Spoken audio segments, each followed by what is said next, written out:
Hello, and a warm welcome to Reddit Echo.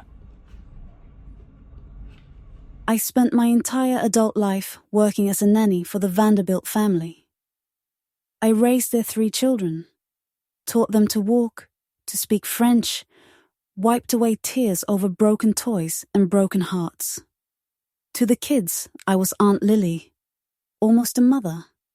To Eleanor and Robert Vanderbilt, Dime was the perfect servant, invisible, competent, and always smiling. When the youngest, Anthony, got into Oxford, Mrs. Vanderbilt called me into the study. "Lily," she said, handing me a thick envelope, "we value you tremendously.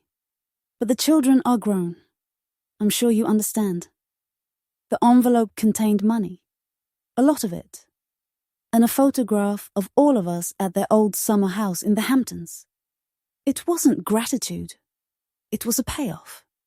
Payment for 25 years of my life, spent raising someone else's children while my own life passed me by. I was 58. I rented a small room on the outskirts of the city and tried to figure out what to do next. My savings were dwindling, and I couldn't bring myself to watch TV, and knit my pride wouldn't allow it. Sometimes I'd see my kids in magazines. Katie, the famous gallery owner. Michael, the successful hedge fund manager. Anthony, the promising architect. They smiled from the glossy pages, and I knew that to them, I would forever be Aunt Lily from their childhood, a ghost from the past. Then, a year after I'd left, a letter arrived. An envelope from a prestigious law firm. I almost threw it out, thinking it was junk mail. Inside was an invitation to the reading of a will for a certain Leo J. McClintock, a name I didn't recognize. I thought it was a mistake, but it was addressed to me, Lily Ann Miller. In the lawyer's luxurious office sat the people I least expected to see. The Vanderbilts, all of them. Eleanor in her mink coat, Robert with his gold cufflinks, their grown children. They looked at me with unconcealed surprise and irritation. The lawyer, an elderly man with intelligent eyes, began to read. Leo J. McClintock, my father, whom I knew nothing about, had left behind an estate. A vast estate. A chain of jewelry stores, shares in diamond mines, an art collection. And he left it all to me.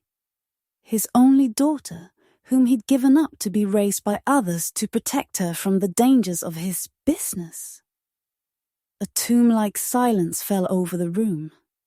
Then Eleanor Vanderbilt shot up from her seat. "This is impossible. She's just a nanny. What inheritance? This is fraud." The lawyer looked at her coldly and presented the documents. DNA tests, old photographs of my mother, letters. It was all clean, all legal. But the most interesting part was in a special clause of the will. My father, it turned out, had been watching over me all this time. He knew where I worked, and he had set up a separate trust fund for the Vanderbilt children. But with one condition.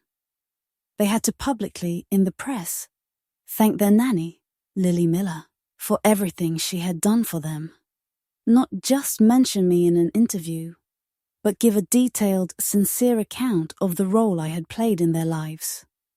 The Vanderbilts stood there thunderstruck.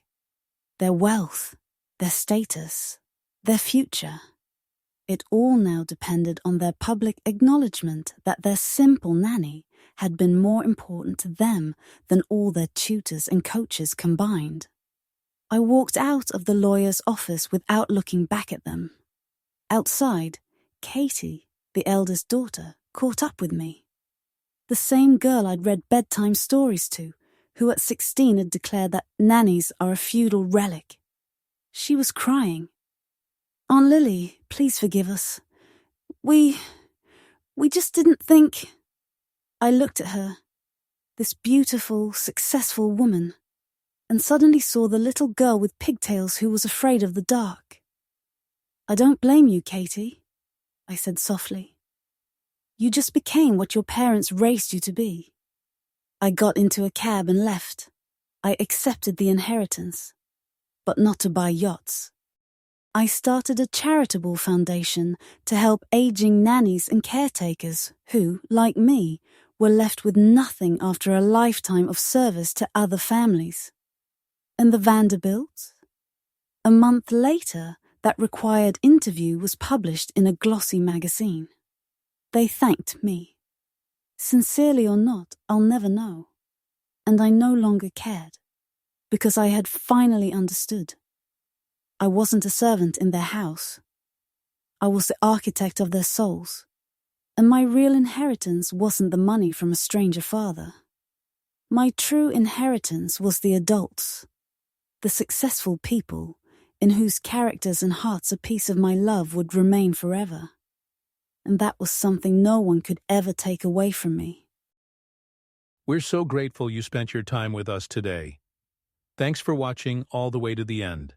Wishing you nothing but good vibes.